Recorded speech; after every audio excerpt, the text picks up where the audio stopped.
علیکم دوستان عزیز، روز همه شما با خیر شادی باشد. هوایم گیرانده، سالقینک خشرو، شمالک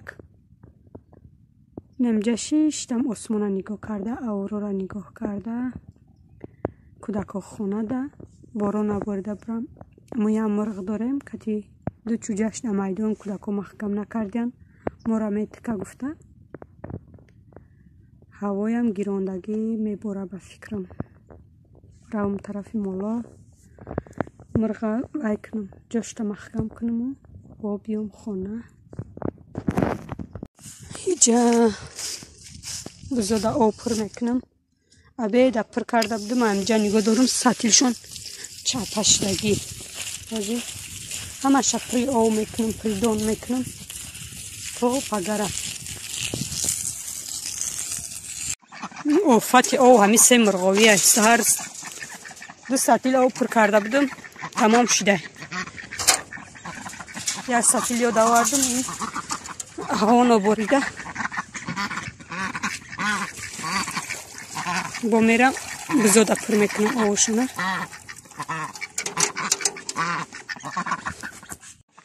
آو پر میکنی نگاه کن، ایسون آمده تمام میکنن. آو میخورن که با گرمش دیگه. مرا غمی همی بزدوشی گرفته دوستان عزیز. اینا یک پیستانش میخورن، یک تای دیگه شم کشال میستن، نو کیوی پال نیارش دیگه. هر یا آمدن مونه میجوشیم، یارش مز میکنیم با نو که هم جایی که شیر میام پال مخته میشه. بینیم برای همی شیرخری جنگ یک تشمی یک و یک گرفتگی چوچی بزه، دیگرش نمیخواد جنگ داره اوش باشه. پیستانش نمیخواد کشا شده ایستادگی. موهای سنتیا بردم میکشیم شه 10 تا دف بچک نکیره همشه نمیخورم، میکشیم شه که همه خچم از او میکشم، مورم از او میتیه برای همه جوشیدنش. اپا جانای مهربان، خواهرکوی عزیز، هزار رحمتی کلام به هر یک شما. مینداری خود را بیان میکنم به هر یک شما که اینقدر سخنهای نیک نویستین، اینقدر دلبرداری ها کردین. کمی هم باشه زیقی برآمد، خیلی غمگین بودم دوستان عزیز. هرچند که دلی شکسته را پیوند کردن نمیشه، فکر کردم که دلی شکستم دوباره پیوند شد. با اینقدر نیک شما دوستان عزیز، هزار رحمتی کلام. کسانی که سن سالشون رفتگیان همچو دختر جان گفته می نویسن، باور میکنین اشک ای چشمان میریزه که فکر میکنم که مادر خودم دختر جان گفته است. هرچند که من روی مادر بصری دیدگی نیستم دوستان عزیز، با هم خرسند میشم که مثال هم خیلی انسان های خوبی هستن که مثال دختر جان گفته می نویسن، خواهر جان گفته می نویسن، خیلی هم میندار میشم. هزار رحمت کلان دوستان عزیز، اپا جان و خواهرای مهربان، هر یک نقطه که هر یک زرگله که شما برای من می نویسین در پیش من قدر داره. همه شما را به خاطر الله دوست می دارم. رحمت کلان که قدر سخنهای نیک نویستین.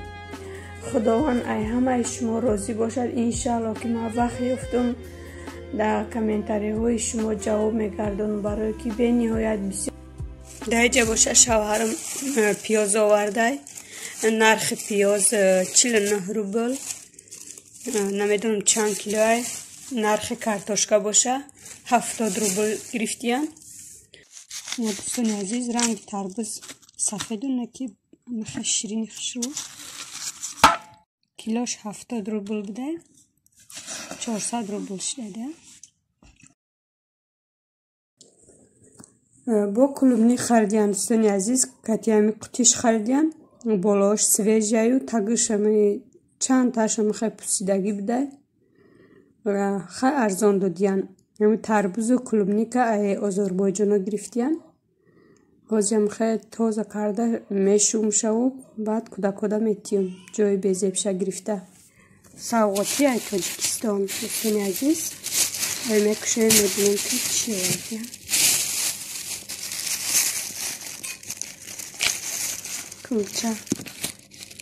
کلچه های دکدانی،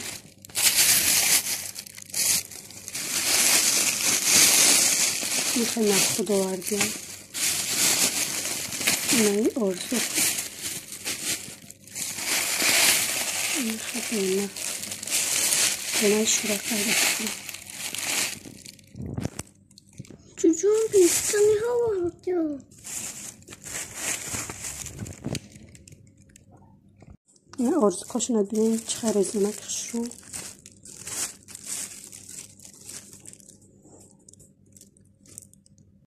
یک بچه اومد راستش نمیشناسم کارکنی فریاد کردنشه خیلی شید بلیت گرفتنشه همین روز اومد رسید نمخه سوغاتی ورد برای عبیتا کمتر خامشوربو انداختم نمخه تیار شید قریب پلاوش پس ماندگیم زرین چینده وردم انداختم هم برگ پودینه هم اکروب نونی گرمک پختم سر سالقینی کتی دوستان عزیز خامشوربای من تیار شد خامشوربای به سبزی 1 کیلو سبزی 150 روبل سلام علیکم پسپشچیکا اینا من برای مکتب تحریر ایستادم این من میخونم ویسه پراولی پوماتیکی میخونم این کتابا میخونم خوش من میخونم شما گوش کنید زای همه اوام این اینجا میخونید однажды Бог встретил ослику и заметил, что у Иа нет хвоста. Встретил Иисус. И на пасбищко мой заходил, ма бектози. А зерна когда крови доми куда душа, то я дороза.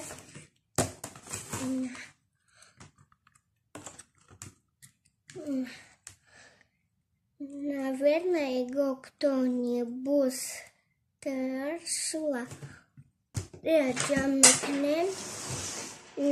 никто мехонем на кем як плюс як до як плюс до 7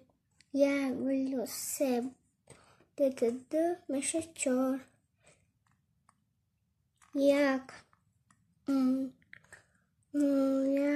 умножить на 4 равно нам щетка давай мамюра щетка дегем инира инату паспичко ман мехонам хел мехонам бо шау مادر اوچم درس مسلمانی را یاد میتیم بعد خواب میرم نمیخواد تیاری ماما تاوت شدم نه یوره جا میکنم تمام میخوندن مای نمیخواد پس بیشتیکا باشاو 10 تصوره میدونم همیشه سوروی نمیدونستی من قرشن میخونم و با درس یاسی نمیخونم بعد خواب میرم دوستان عزیز در جمع خوام دیگ ما سفید کنم یک بار دمی بیرون اوقات کردم با کم تا دروناش همی جزیر شد با این همی راهی آسانی ما به حد دمو زنها یارده میکنم ازیلی حتما با پرچتکی استفاده بره به نهایت ویش بیزه بای کسانی که کودک معده دارن احتیاط شوین کسانی که حامله دارن احتیاط شوین این به حد بوش بیزه بای بودای گرمی ها من دیگه کم ترک گرم کردگیم دوستان عزیز بسیار نه کم ترک در بول پلیتا وزی باشه میشپیم میده درین دیگ جمع دیگ در میشپیم با هم جای دیگه میخواه وای میکنیم که دیگ الومینیای در هم کجایش تا کشید همونجاش سفید میشه کجایش تا که نرسید میخواه میسته میخواه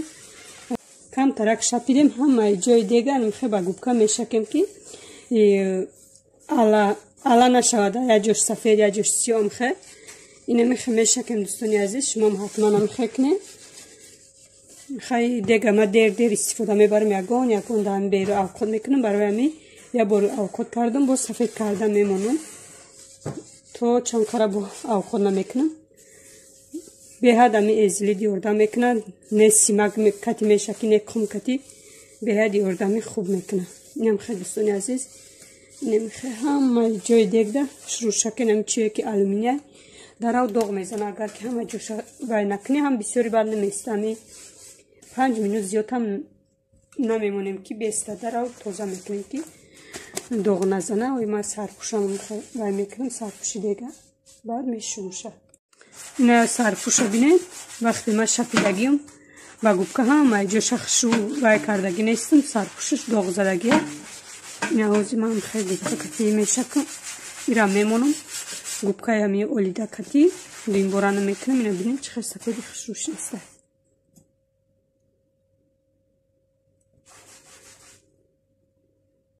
اینو بینید چه خیلی سفیدی خشوش نیسته کامیرای ما یکی بیزه میشونه دیسته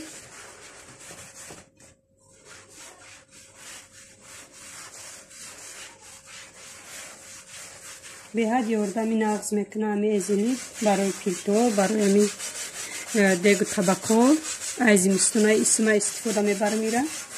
چند کشیرای کسروما توزه نکردم یک روز هم ماشه میبرارم توزه کرده میمونیم کم ترک استفاده نکن توزه میکنیم دیگه بسیاری بعد استاد می ای 5 minut زیاد ایسته در آمیخه درون دیگه سیاه میکنه درونشه برای اینو نمیمونیم که ای 5 minut زیاد بیسته ایسته شپیدیم ایسته شکیدن میگیریم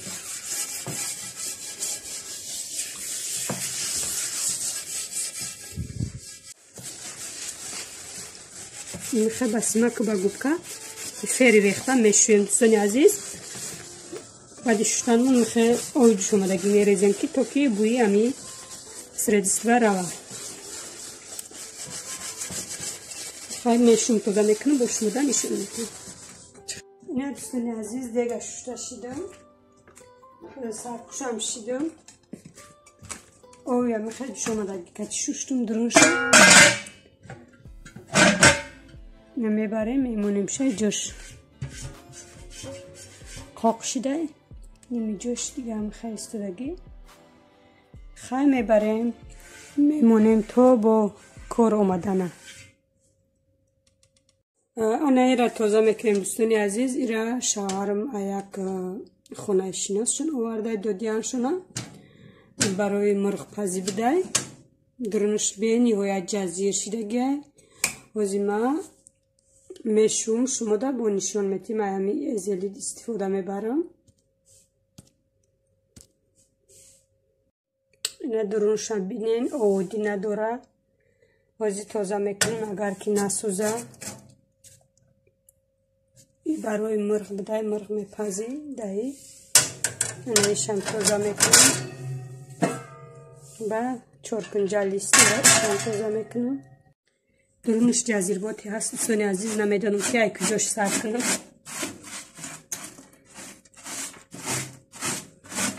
خواهی میبینیم که توزه میکنه و اینا میکنه ایره بی زنگ و سیاه اینا دوستان عزیز ازیلید شپیدم شه میکرانوفکا تگوش نبخینه پناوی یگون برمی مرغ یگون چه پختگی اندرش اهمیت داگی نیستن خوزی شپیدم اینا بینید خیلی زنگوهای سیاهوهای جمشسته توزه کردم با شما دا نشان میدیم دوستان عزیز اینم خیلی توزه کردم شه اینه جوش همش نپنوای تکشم خیلی کاغذ تو حتی نپنوای پروسته همی درونشته چخلن یا یخلشم خیلی توزه کرده یخلشم خیلی ویای بگیم همی یگون چی پختگیان چی انکی همی خیلی ریختگی لو دان همی لیستش تم خد جزیر بود شدگی تنکه بود خیلی خودش دوغ میزنه تگش نمیخه و کاخ شدگی نیسته یا کاخ شده ممکن که اینایی رنگی سفید لیستی و توزه کرده شدون بینین چه خوش روشید نه آینش نمیخه هم مرخچه که میمونی خوش رو خیره ما حوزی استفاده هم نبردم در این کخنی هم موندنی نیستم شه وزی وای میکنم یگون وقت همی مرغ یگون چه موندنی شدیم با میاریم شه یک طرف ده میمونم شه برای که کخنی هم جو نیسته اینا بینین тамошобинон ами танаош на панава бигем ҳама ҷои ами просто ами друнуш проблема ки ами ягон чи пухтиян ягон вай кардиян истифода бурдиян аҳамиятш надодиян вай оинашам хай бо як бори дига тоза мекунам як ҷоакда ами руша пушонда мемонам то кор омадана инам хай дӯстони азиз хай мешава видеои оянда худованд нигаҳбонатон бошад раҳмат ки бо мо ҳастед раҳмат ки моро дастгирӣ мекунед инқадар суханҳои беҳтарин менависед